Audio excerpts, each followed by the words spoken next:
वर्षभरात 5 पेपर फुटीची प्रकरणे, आता तरी मुख्यमंत्र्यांनी आत्मचिंतन करावे. मनोज प्रधान. 3 मे रोजी घेण्यात आलेल्या नीट परीक्षेच्या पेपर फुटीचे कारण पुढे करत देशभरात फेरपरीक्षा घेण्याचे जाहीर करण्यात आले आहे. ही पेपरफुटी महाराष्ट्रातून झाली असल्याने हे राज्य शासनाचे अपयश आहे. गेल्या वर्षभरात पेपरफुटीची 5 प्रकरणे झाली आहेत. त्यामुळे मुख्यमंत्र्यांनी आत्मचिंतन करावे अन खरोखर राज्यात कायदा अन सुव्यवस्था आहे का हे जाहीर करावे, असे आवाहन राष्ट्रवादी काँग्रेस शरदचंद्र पवार पक्षाचे जिल्हाध्यक्ष मनोज प्रधान यांनी केले. दरम्यान सर्वच प्रकरणात नाशिकचे कनेक्शन कसे काय येते, असा सवाल करून केंद्रीय परीक्षा पद्धती रद्द करून पूर्वीप्रमाणेच राज्यस्तरीय परीक्षा घेण्यात यावी, अशी मागणी देखील प्रधान यांनी केली आहे. देशातील सुमारे 22 लाख विद्यार्थ्यांनी यंदा 30 मे 2026 रोजी नीटची परीक्षा दिली होती. महाराष्ट्रातील जवळपास 2.5 लाख विद्यार्थ्यांनी ही परीक्षा दिली होती. ठाणे जिल्ह्यातील 12,862 विद्यार्थ्यांचा त्यामध्ये समावेश होता. नॅशनल टेस्टिंग एजन्सीने दिलेल्या माहितीनुसार तपास यंत्रणांकडून मिळालेल्या गोपनीय अहवालांच्या आधारे हा निर्णय घेण्यात आला आहे. 3 मे रोजी झालेल्या परीक्षेच्या प्रक्रियेत पारदर्शकता उरली नसल्याचे आणि परीक्षेची गोपनीयता भंग झाल्याचे प्राथमिक तपासात दिसून आले. परीक्षेची विश्वासार्हता टिकवून ठेवण्यासाठी ही परीक्षा रद्द करणे आवश्यक असल्याने NTA आपल्या अधिकृत निवेदनात म्हटले आहे. NTAच्या या निर्णयाचा मनोज प्रधान यांनी चांगला समाचार घेतला.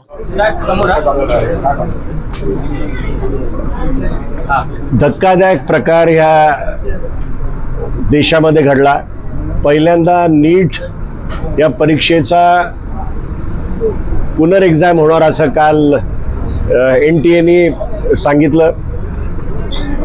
22,70,741 लोकांनी विद्यार्थ्यांनी ही परीक्षा दिली होती आणि खऱ्या अर्थाने जे इमोशनल स्ट्रेस काल त्यांना झाला की एकदा परीक्षा झाली की ते पुस्तकं बाजूला पडतात आणि 2-3 वर्षाची मेहनत कुठेतरी संपते असा एक विश्वास लोकांच्या मनात येतो.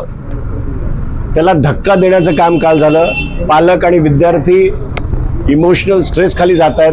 आता पुन्हा एकदा परीक्षा कशी द्यायची, कधी द्यायची, हे सगळे प्रश्न त्यांच्या समोर आहेत. ही सोपी गोष्ट नाही आहे.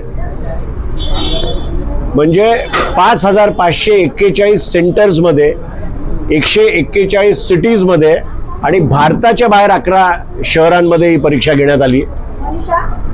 जर NTAला ही परीक्षा प्रॉपरली घेता येत नसतील आणि 2012 नंतर जर त्यांनी ते सेंट्रलाइज केलेलं असेल तर राष्ट्रवादीची ही मागणी आहे की पुन्हा एकदा पहिल्यासारखं राज्यस्तरीय एक्झाम घ्यावी आणि महाराष्ट्राने महाराष्ट्राची नीट घ्यावी, राजस्थाननी राजस्थानची नीट घ्यावी, अशा प्रकारे डिसेंट्रलाइज करा. दुसरं, या महाराष्ट्रात नोव्हेंबर नंतर आता 5व्यांदा पेपर फुटलेले आहेत. याची जबाबदारी कोणीतरी घेतली पाहिजे. माझं मुख्यमंत्र्यांना एक मी छोटा माणूस आहे त्यांना विचारायला, पण मुख्यमंत्र्यांनी स्वतः विचार केला पाहिजे की ते जेव्हा ऑपोजिशनमध्ये होते आणि अशा प्रकारचं काही झालं असतं तर त्यांनी काय मागणी केली असती. हा विचार करून त्यांनी पुढची पावलं घ्यावी. त्यांनी मुख्यमंत्रीपद त्यांचं टिकवावं, पण होम मिनिस्ट्री कोणाला तरी दुसऱ्याला द्यावी, जेणेकरून न्याय व्यवस्थेवर कोणाचं तरी लक्ष प्रामुख्याने ठेवलं जाईल. नीट परीक्षेचा किंवा इतर गोष्टीचा जो कोणी मुख्य आरोपी असेल तो नाशिकच्या दिशेने येतो. नाशिक हे जास्ती चर्चेमध्ये झालं. नाशिक हे आतापर्यंत वेगळ्या गोष्टींसाठी प्रसिद्ध होतं.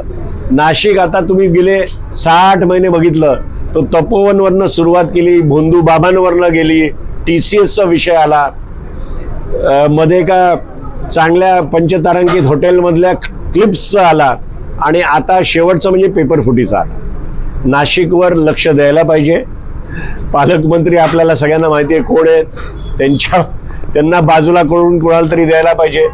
जसं बीडमध्ये जे हत्याकांड झालं तेव्हा पालकमंत्री बदलले गेले आणि अजित पवारांसारखा खंबीर असं नेतृत्व परत पालकमंत्री म्हणून लाभलं, तसं महाजन साहेबांना बाजूला करून कोणतरी स्ट्रॉंग पालकमंत्री नाशिकला द्यायला पाहिजे आणि सगळ्या न्याय आणि व्यवस्थेकडे लक्ष दिलं पाहिजे.